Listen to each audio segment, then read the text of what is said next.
I know that there will be some who created this mess that I'm now cleaning up, who will be the loudest in calling me names, claiming that I am the problem, and calling on citizens to attack me.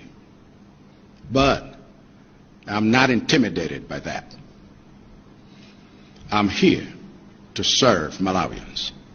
And to do so, I'm prepared to do things that are painful as long as they are the right things. The most painful thing by far has been the recent devaluation of our currency to correct the false value of the kwacha based on nothing and rebuild true value in the kwacha based on production of exports.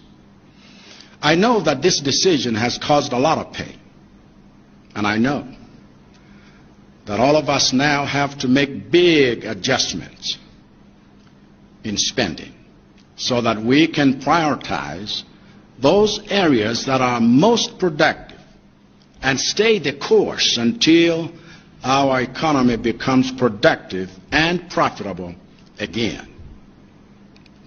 In making those painful adjustments, I myself have to lead by example.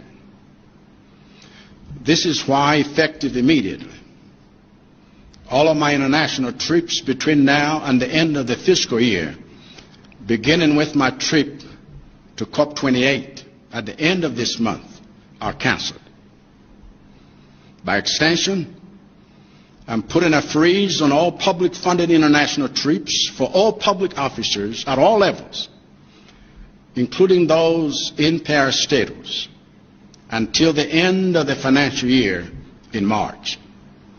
In fact, all cabinet members currently abroad on public-funded trips must return to Malawi with immediate effect.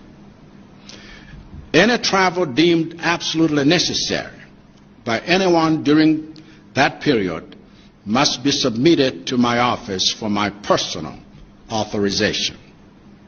Secondly, I order that all fuel entitlements for cabinet ministers, principal secretaries, directors, and all members of senior management of public institutions should be cut in half with immediate effect.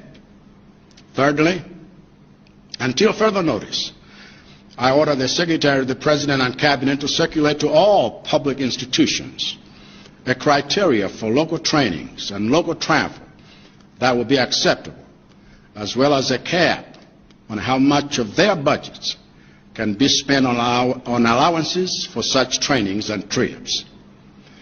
By doing this, I am effectively ending the practice of draining public coffers to spend on allowances for useless activities.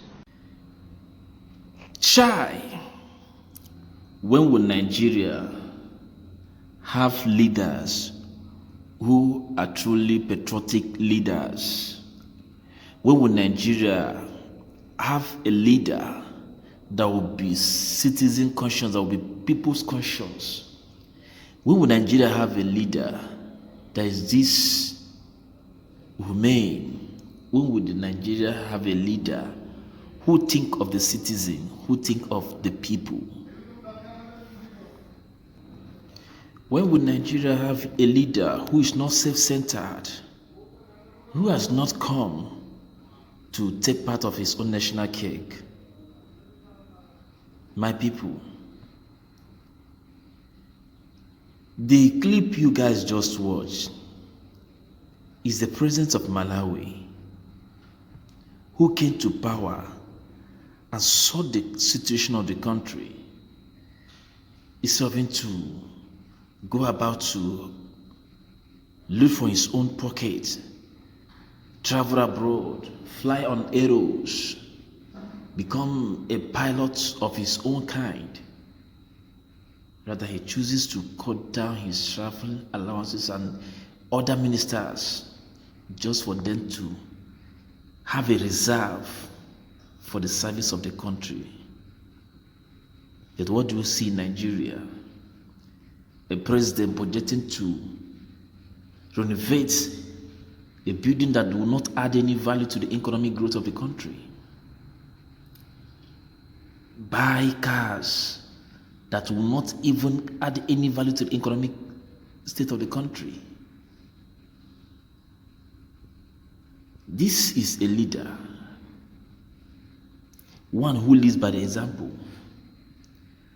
Who thought they said that Tinubu said that he has money, that he's Jagaban. Of all his lootings, he can't even forfeit anything for the country they believe that they loved. These are people who speak with their mouth, but add different things right inside them. What a shame. Nigeria, just see it, listen. This is a leader who have come to save and serve his people.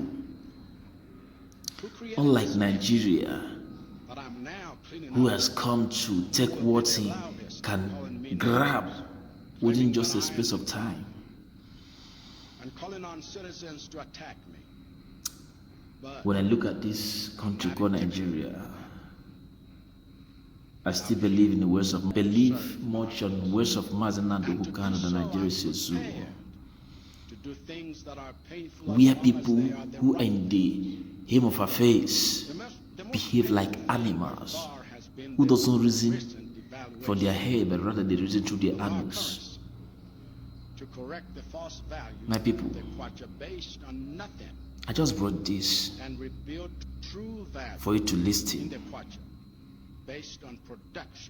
and know where we are heading to in this country called Nigeria. It is a shame that we don't have leaders who can stand for the people, but the leaders whom the poor masses will stand for them, defend them, fight for them, and at the end of the day they will abandon the masses. Look at Nigerian citizens crying, lamenting, yet the leaders don't even give a damn about them. But the poor masses are the ones defending the wicked leaders. It is a shame. Help me share out this video and leave your comments. NTS Opinion TV says so.